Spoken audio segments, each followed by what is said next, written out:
Aujourd'hui, dans Petit meurtre entre riches, un somptueux manoir à la campagne C'était une maison de maître dans tous les sens du terme. renferme un secret terrifiant. Il y avait des dents humaines à l'endroit où je me tenais. Et la prochaine fois, on peut être né dans la haute société Le jour de ses 18 ans, il a eu accès à la fortune des vestis. et se comporter de la manière la plus basse qui soit. Il lui a coupé la tête pour faire disparaître les preuves. Je suis Christopher Mason. Le charme et l'argent vont souvent de pair. Pour conclure une affaire de plusieurs millions de dollars, un sourire ravageur est souvent un atout. Mais parfois, c'est aussi un piège mortel et les apparences peuvent être trompeuses. Prenez garde au diable déguisé.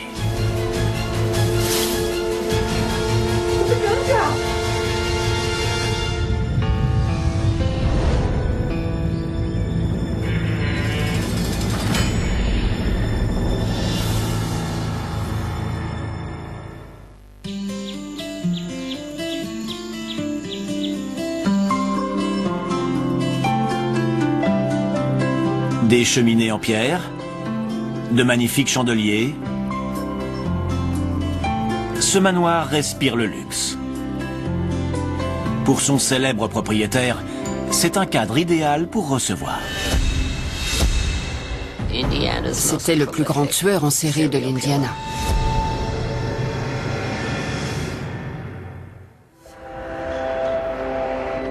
Indianapolis dans l'Indiana. Une des plus grandes villes du centre qui a le charme d'une petite bourgade. La ville est connue pour organiser de grands événements comme la célèbre course de voitures. Pourtant, sous bien des aspects, Indianapolis est une petite ville tranquille et attachée aux valeurs familiales et traditionnelles. Au nord de la ville se trouve le quartier de Westfield, une adresse prestigieuse. Le prix de certaines de ces maisons atteint plusieurs dizaines de millions de dollars. 30, parfois 50 millions de dollars. Une de ses propriétés s'appelle Fox Hollow Farm. En 1993, elle est habitée par Herb Baumeister, sa femme et ses 3 enfants. Les enfants? Propriétaire d'une chaîne de magasins qui lui rapporte beaucoup d'argent, il s'est offert cette luxueuse demeure. C'était une bâtisse de style Tudor, avec un terrain de 75 hectares, une allée interminable. C'était une maison de maître dans tous les sens du terme. Elle avait beaucoup de cachets. C'était vraiment une très belle propriété. On disait de Herb qu'il était un père dévoué. Et ça comptait beaucoup aux yeux de Julie. Herb et Julie semblent vivre dans un conte de fées. Mais tel le lierre grimpant inlassablement jusque sous les fenêtres de leur maison Tudor, un malaise sourd s'insinue dans leur couple. Le premier signe des turbulences à venir intervient seulement quelques mois après le mariage. Herb est interné dans un hôpital psychiatrique. 6 mois après leur mariage, son père l'a fait interner. J'ai demandé à Julie comment elle avait pris la chose et comment elle avait réagi. Elle m'a répondu qu'elle n'avait jamais osé intervenir. Les enfants? Julie ne saura jamais que Herb est schizophrène. C'est très révélateur. Il semble qu'au cours des années qui ont suivi, elle a laissé passer beaucoup de choses. Le dialogue n'est pas le fort des Baumeister, mais il manque un autre ingrédient essentiel dans leur mariage. Elle m'a avoué qu'en presque 25 ans de mariage, il n'avait eu de rapport sexuel que 6 fois. Elle ne l'avait même jamais vu dans son plus simple appareil. Selon elle, il était mal à l'aise en raison de sa grande taille et de sa maigreur. Mais l'argent coule à flot et permet d'oublier l'absence de passion. Jusqu'au jour où les vannes sont coupées. Sa réussite financière semblait décliner. Sa chaîne de magasins de distribution périclite. Son empire s'écroule. Leur mariage a connu des tensions grandissantes. Cherchant à éviter les disputes, Julie passe de plus en plus de temps loin de son mari.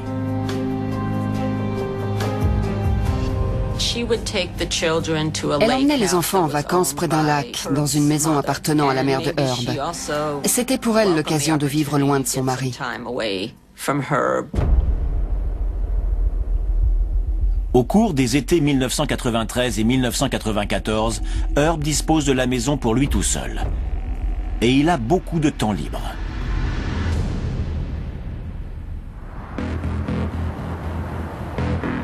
Et pendant ce temps, à Indianapolis, d'étranges événements se produisent. Plusieurs homosexuels ont disparu à Indianapolis. Leur disparition était inexplicable. Un des disparus s'appelait Alan Broussard. Sa mère a contacté un détective privé du nom de Virgil Vandagriff afin d'élucider la disparition de son fils. Virgil Vandagriff est sur l'affaire depuis seulement une semaine quand il est contacté par la mère d'un autre homme disparu, Roger Goodlett. Aucun des deux hommes n'avait sur lui un téléphone portable, ou une carte de crédit, ou quoi que ce soit que j'aurais pu tracer. Et au début des années 1990, dans l'Indiana, il n'est pas commun de vivre son homosexualité au grand jour. Je crois que si de jeunes filles blondes avaient disparu, de charmantes étudiantes par exemple, la situation aurait été très différente. Mais les familles des victimes ont essayé d'alerter la police et les médias sans succès. Ça n'intéressait personne. Vandagriff et son équipe impriment des avis de recherche afin de retracer les instants qui ont précédé les disparitions. Nous avons décidé de cibler la communauté homosexuelle. Nous avons imprimé des tracts pour les distribuer dans les bars gays. C'est alors que nous avons découvert qu'il y avait bien plus de disparitions au sein de la communauté. Entre 1993 et 1995, on signale la disparition de 10 hommes à Indianapolis. La communauté gay s'est alors rendue compte que non seulement des hommes gays étaient ciblés, mais aussi que leur disparition laissait le reste du monde indifférent. Mais la campagne d'affichage porte ses fruits. Vandagriff à l'appareil. Virgil Vandagriff reçoit un appel d'un homme en proie à la panique. Cet homme avait une histoire très intéressante à raconter.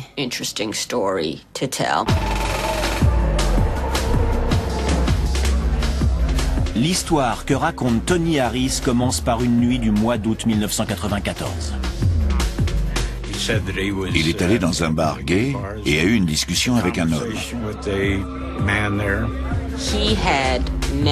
Dans ce bar, il a rencontré un homme se faisant appeler Brian Smart.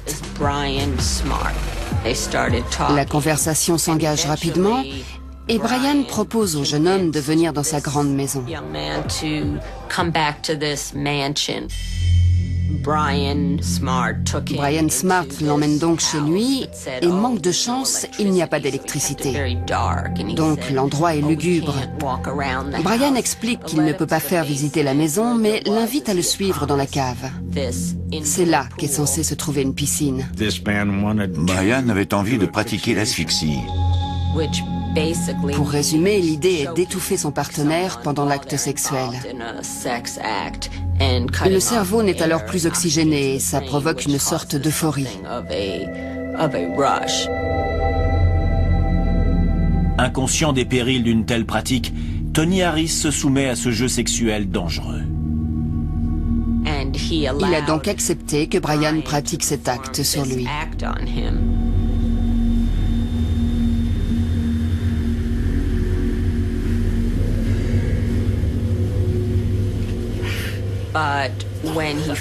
Mais alors que Brian appuyait un peu trop fort sur sa gorge, il a fait semblant de s'évanouir.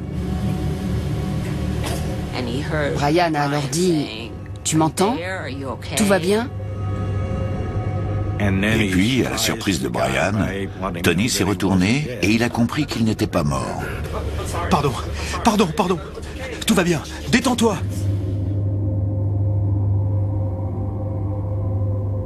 Tony Harris parvient à convaincre Brian Smart de le raccompagner en voiture jusqu'au bar. Encore retourné, Tony contacte Vandagriff. Selon lui, si le détective veut retrouver les hommes disparus, il devrait commencer par enquêter sur Brian Smart. Le jeune homme avait l'intime conviction que Brian était impliqué dans toutes ces disparitions. Mais le problème, c'est qu'aucun homme de la région du nom de Brian Smart ne correspond à la description faite par Tony Harris. La piste ne mène nulle part. L'homme en question semblait s'être évanoui dans la nature. Puis les disparitions ont cessé pendant un temps, ce qui a nécessairement ralenti l'enquête. Mais Virgil Vandagriff n'abandonne pas. Il est persuadé que tant que l'homme qui se fait appeler Brian Smart est en liberté, d'autres victimes disparaîtront. J'ai appris à détecter le profil d'individus capables de commettre certains crimes. Il était évident à mes yeux que j'avais affaire à un tueur en série.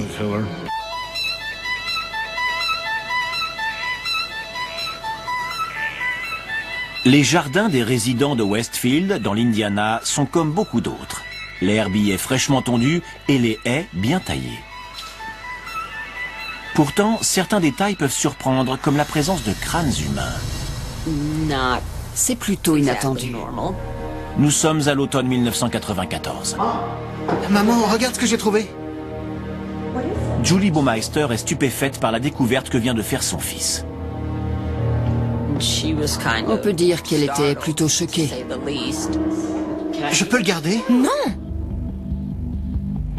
Au retour de Herb, le mari de Julie, le mystère du crâne est aussitôt résolu.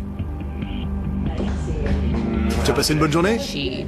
Elle lui a demandé une explication. Papa, regarde ce que j'ai trouvé. Éloigne ça de moi. Il a dit « Ce n'est que le crâne que mon père utilisait en faculté de médecine. Je peux le garder? » Son père était anesthésiste. Ça appartenait à papa. Et puis, comme par magie, il se serait retrouvé dans le jardin.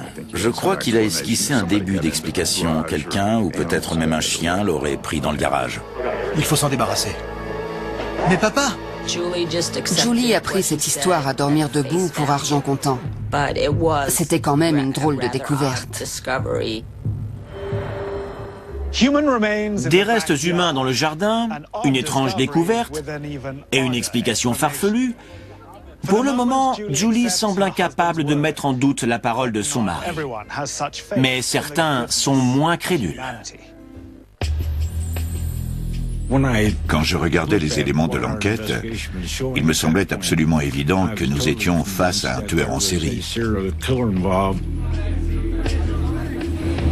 Virgil Vandagriff, détective privé, enquête sur plusieurs disparitions au sein de la communauté gay d'Indianapolis. Il a été contacté par Tony Harris, un jeune homme persuadé qu'il vient d'échapper aux griffes d'un tueur en série. Il lui a dit qu'il s'appelait Brian Smart.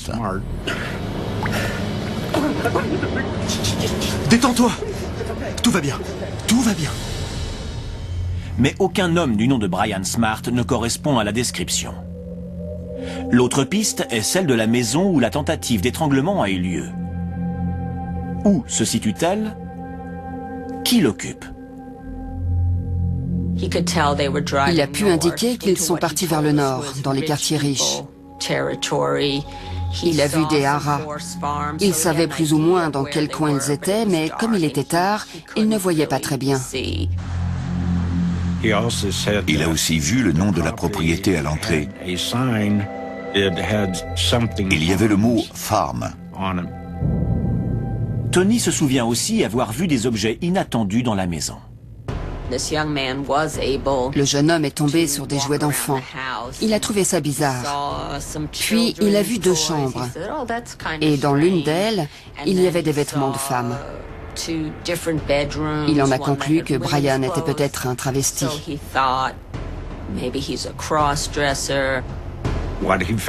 Il a été surpris par l'état de saleté de la maison. Il y avait aussi des mannequins un peu partout. Certains étaient dans d'étranges postures.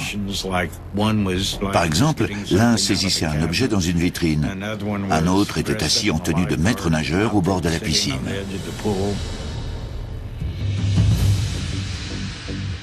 Tony Harris se souvient d'un autre détail. Il indique à Virgil Vandagriff que la propriété était située au bout d'une allée particulièrement longue.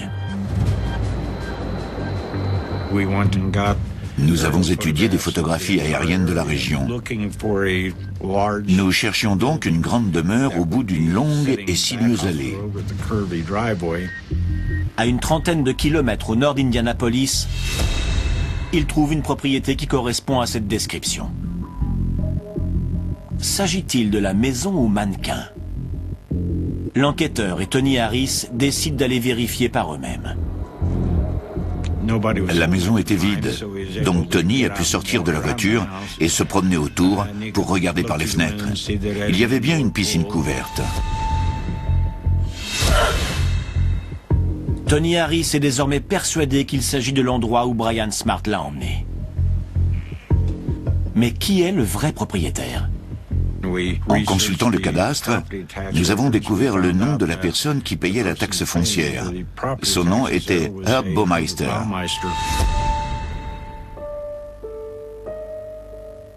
Herb est un père de famille, et la police locale est convaincue qu'il n'a rien à voir avec toutes ces disparitions.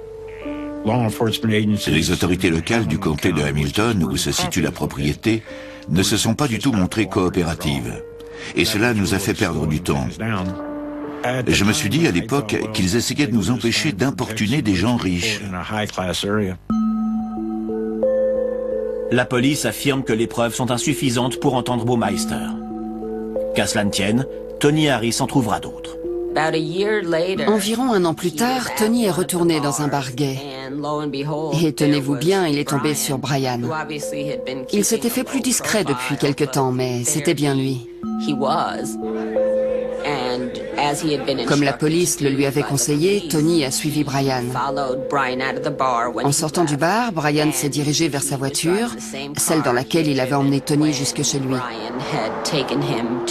Alors Tony a relevé le numéro d'immatriculation et l'a donné à la police. Et la voiture était au nom de Herb Baumeister. La police d'Indianapolis décide alors de se rendre à la propriété des Baumeister. Julie est seule. Ils ont frappé à la porte et lui ont expliqué qu'ils enquêtaient sur un crime homosexuel. Elle a répondu « Mais c'est quoi un crime homosexuel ?» Elle a dit c'est impossible et elle a refusé de coopérer. Mais Julie se souvient du crâne découvert dans son jardin 2 ans plus tôt. Et en juin 1996, alors que Herb est à la maison près du lac, elle autorise la police à fouiller la Fox Hollow Farm. Nous sommes allés dans une petite clairière. Selon elle, c'est à cet endroit qu'on avait retrouvé le crâne. Elle nous expliquait ce qu'elle savait et nous allions partir quand un de mes hommes a remarqué un os. Il s'agissait d'un os humain. J'ai regardé à mes pieds, il y avait des dents humaines à l'endroit où je me tenais. 3 ou 4. Et aussi des os de phalanges. Alors, les choses ont pris une autre tournure. Il s'agissait maintenant d'une scène de crime.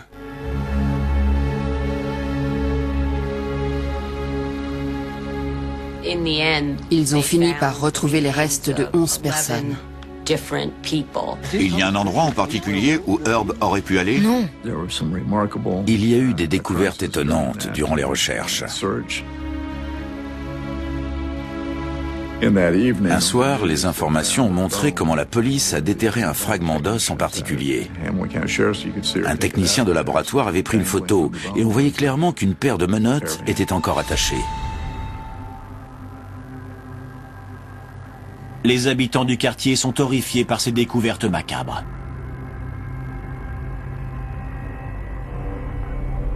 Quand les voisins ont vu aux informations ce qui se passait, ils ont expliqué à la police que eux aussi avaient découvert des ossements dans leur jardin. Il y en avait partout.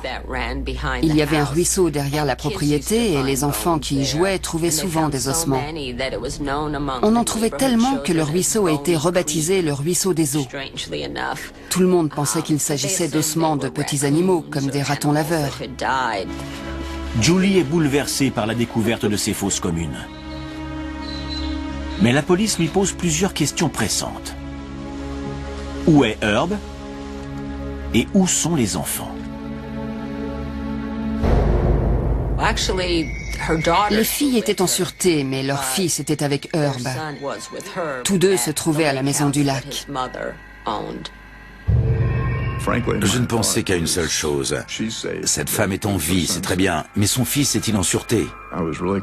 C'était très préoccupant et je n'avais qu'une idée en tête, retrouver le garçon.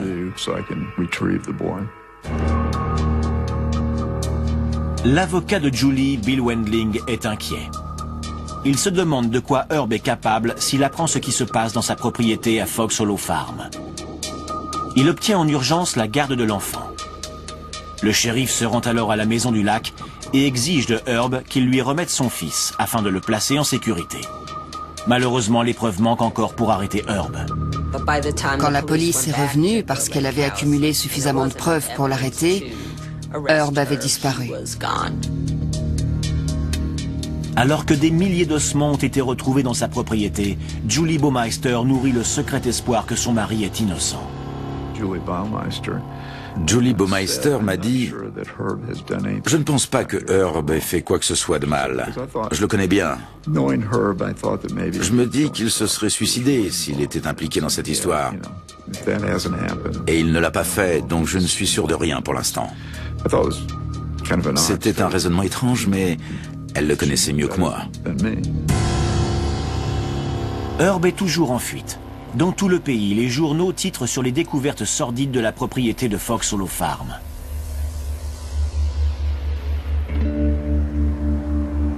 Huit jours plus tard, Herb écrira le dernier chapitre de cette histoire. Herb Baumeister s'était donné la mort. Il a écrit une lettre de suicide confuse de 3 pages.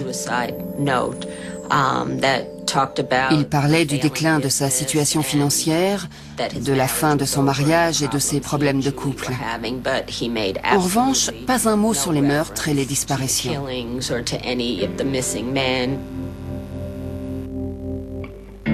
La lettre contient un adieu à ses enfants. C'était une déclaration surprenante. Il allait manger un sandwich au beurre de cacahuètes avant de s'endormir.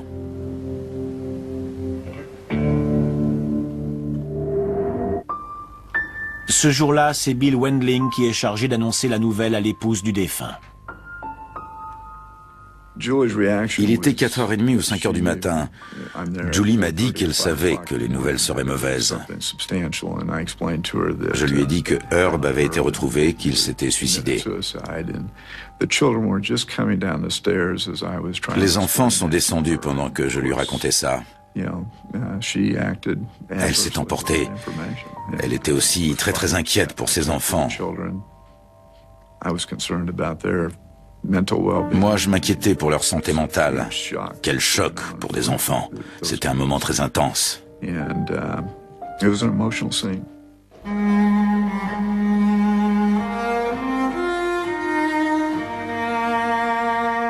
Peu de temps après, Julie Baumeister et ses enfants déménagent de Fox Hollow Farm.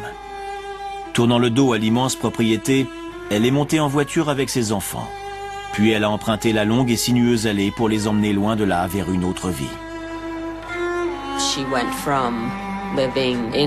Elle vivait dans une propriété valant plusieurs millions de dollars. Puis elle a tout perdu. Son mari, depuis 25 ans, était accusé des crimes les plus odieux et avant même de s'expliquer, il s'était suicidé. Pourtant, je sais qu'elle a essayé de reconstruire une vie pour ses enfants, tant bien que mal. Elle m'a aussi dit que ses enfants aimeraient toujours leur père, peu importe les actes horribles qu'il a pu commettre. Est-ce que c'était vrai? Ça, je ne le sais pas.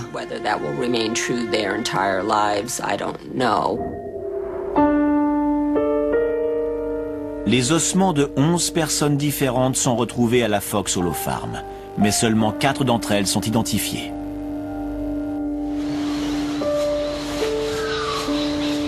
Herb Baumeister a emporté le secret de leur mort dans sa tombe. La police n'a jamais pu l'interroger ou l'inculper. Mais je pense que son implication dans ces crimes est indéniable. Cet homme était le tueur en série le plus prolifique de l'histoire de l'Indiana.